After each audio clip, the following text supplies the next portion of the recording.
আমরা আবারও প্রফেসর ইউনূসের সাক্ষাৎকারে চলে আসি।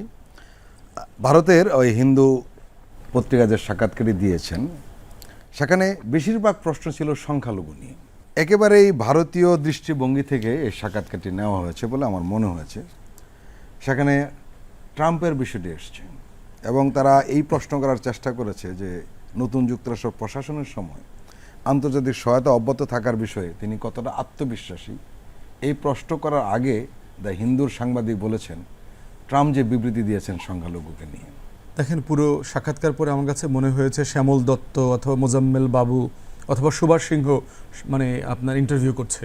যে যে ভাষায় শব্দে আওয়ামী লীগের লেসপেন্সাররা কথা বলে, আওয়ামী লীগের দালাল সাংবাদিকরা কথা বলে, কাছে মনেই হয়েছে যে এই সাংবাদিককে আওয়ামী লবি এবং আওয়ামী লীগের যে পুনর্বাসন সেল আছে ভারতের পররাষ্ট্র মন্ত্রণালয়ে, সেটার পক্ষ থেকে ইন্টারভিউটা করা হয়েছে এবং পুরো প্রশ্ন ওখানকার এবং দালাল গোয়েন্দা সংস্থার সদস্যরা যারা আছেন তারা লিখে দিয়েছেন।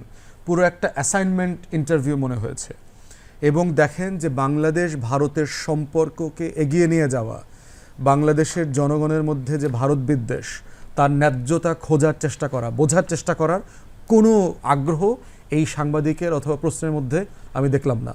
অতএব বোঝাই যাচ্ছে এটা একটা পরিকল্পিত আওয়ামী প্রকল্পের অংশ, যে আওয়ামী লীগের যে ধারার রাজনীতি, যে প্রকল্পের মধ্য দিয়ে আওয়ামী লীগ চট করে ফিরে আসতে চায়, সেই ফ্যাসিবাদের প্রকল্পের একটা সাক্ষাৎকার।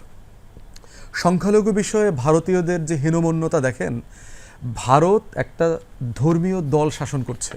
ভারতের ইতিহাসের সবচেয়ে ফ্যাসিস্ট হিন্দুত্ববাদী একটা সংগঠন, যাদের আইডিয়া হচ্ছে হিটলার, যাদের লিটারেচারে বলা আছে তাদের সাভারকার গোলওয়াকারের লেখা যদি কেউ পড়ে পরিষ্কার স্পষ্টই আছে যে তার আইডিওলজি, তার ইন্সপাইরেশনের জায়গা হচ্ছে হিটলার। এবং হিন্দুত্ববাদী রাজনীতির পুরোধা অনেক ব্যক্তিরা সফর পর্যন্ত করেছে হিটলারের জার্মানিতে তার রাজনীতিটা বুঝবার জন্য। অতএব সেই রাজনীতির জায়গা থেকে একটা ফ্যাসিস্ট দল ভারতের ক্ষমতায়, সেটার জন্য তারা লজ্জিত না যে তারা একটা ফ্যাসিবাদী শাসন ব্যবস্থা কায়েম করেছে। বিজেপির মতো, মোদির মতো, যাকে গুজরাটের কসাই বলা হয়, সে এই রাষ্ট্র শাসন করছে, এজন্য তারা লজ্জিত না। তারা লজ্জিত না যে ভারতে মাইনরিটিরা কেমন আছে সেটা নিয়ে। তাদের ভিতরে ন্যূনতম কোনো লজ্জা শরম নাই যে মণিপুরে খ্রিস্টান মাইনরিটির উপরে গত বছর থেকে চলা নৃশংসতম গণহত্যা চলছে, তার কোনো খবর তাদের নাই।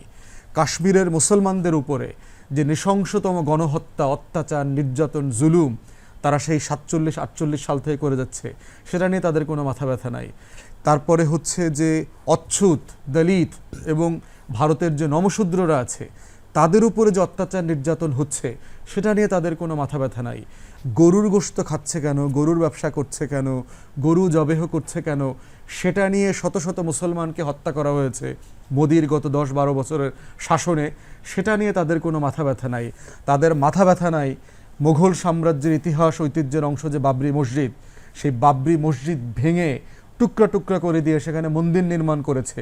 একটা অসভ্য রাষ্ট্র না হইলে, একটা অসভ্য সমাজ এবং হিন্দুত্ববাদী রাজনীতি না থাকলে সেটা সম্ভব ছিল না, সেটা নিয়ে তার মাথা ব্যথা নাই।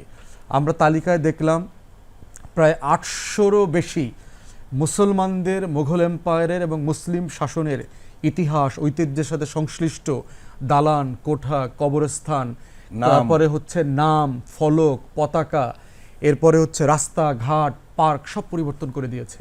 মসজিদ ভেঙে দিচ্ছে বিভিন্ন জায়গায় জায়গায়। আমরা শুধু অযোধ্যার কথা জানি, আপনার বিভিন্ন জায়গায় উত্তরপ্রদেশের অসংখ্য মসজিদ, মাদ্রাসা বুলডোজ করে দিয়ে আসছে। মুসলমানদের মহল্লাগুলো ওভারনাইট বুলডোজ করে দিয়ে আসছে। শত শত মুসলমানকে এক রাতের ভিতরে বাস্তুচ্যুত করে ফেলেছে। আসামে একই ঘটনা ঘটছে, ত্রিপুরাতে একই ঘটনা ঘটছে, বিহারে ঘটছে। এদের কারো এটা নিয়ে মাথা ব্যথা নাই।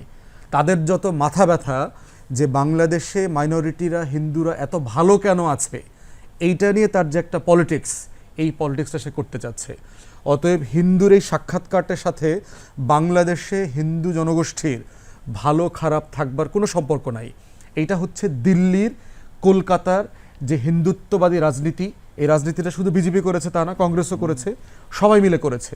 47 সাল থেকে তার যে অখণ্ড ভারতের যে সাম্প্রদায়িক মতলববাজি রাজনীতি, সেই রাজনীতির চোখ থেকে বাংলাদেশকে দেখবার যে একটা অশুভ চক্র, এই প্রশ্নগুলোর মধ্য দিয়ে সেটা বারবার প্রমাণিত হয়েছে। বাংলাদেশে দেখেন, আওয়ামী লীগের বাটপার মন্ত্রী ছিল আব্দুল মোমেন, সে বলেছে যে 8% হিন্দু সিভিল সার্ভিসে সরকারি চাকুরিতে প্রায় 29% পদ তারা দখল করে আছে। এটা কি ধরনের অধিকার? পৃথিবীর কোন দেশে আছে?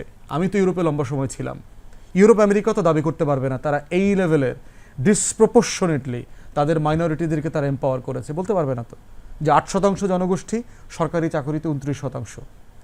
সাচ্চার কমিটি করেছে আপনার ইন্ডিয়াতে, সাচ্চার কমিটি মুসলমানদের যে দুরবস্থার রিপোর্ট দিয়েছে, ভয়াবহ। যে অফিসিয়াল হিসাব হচ্ছে 16% মুসলমান, যদিও আনঅফিসিয়ালি বলা হয় 20, 22, 25% পর্যন্ত হতে পারে। সরকারি চাকুরিতে 1% মুসলমান নাই ভারতে। সেই রকম একটা জনগোষ্ঠী, সেই দেশের প্রশাসন, সেই দেশের সাম্প্রদায়িক মতলববাজ মানে শাসক গোষ্ঠী প্রশ্ন করছে বাংলাদেশে মাইনরিটিরা কেমন আছে, হিন্দুরা কেমন আছে, সে আলোচনা করছে। অথচ এই সাংবাদিকের বোঝার চেষ্টা করা দরকার ছিল যে 16 বছরে হাসিনা সরকারকে সমর্থন দিয়ে ভারত কি ভুল করেছে এবং এই সম্পর্কটাকে কিভাবে আবার সংশোধন করা যায়, ভারত সরকার কিভাবে বাংলাদেশের জনগণের আস্থা, ভালোবাসা, সম্মান, মর্যাদাটাকে আবার পুনরুদ্ধার করতে পারে, সেই সংকটটা বোঝার ন্যূনতম চেষ্টা এই ইন্টারভিউতে আমরা দেখলাম না। এবং এটার মধ্য দিয়ে যেটা বোঝা যাচ্ছে, তারা সম্পর্ক থেকে, তারা এই পরাজয় থেকে, তাদের এই ডিজাস্টার থেকে তারা ন্যূনতম কিছু শেখে নাই, কোনো লেসন নেয় নাই এবং নিচ্ছে না। এটাই হচ্ছে ভারতের 77 বছরের বিদেশ নীতির ব্যর্থতা।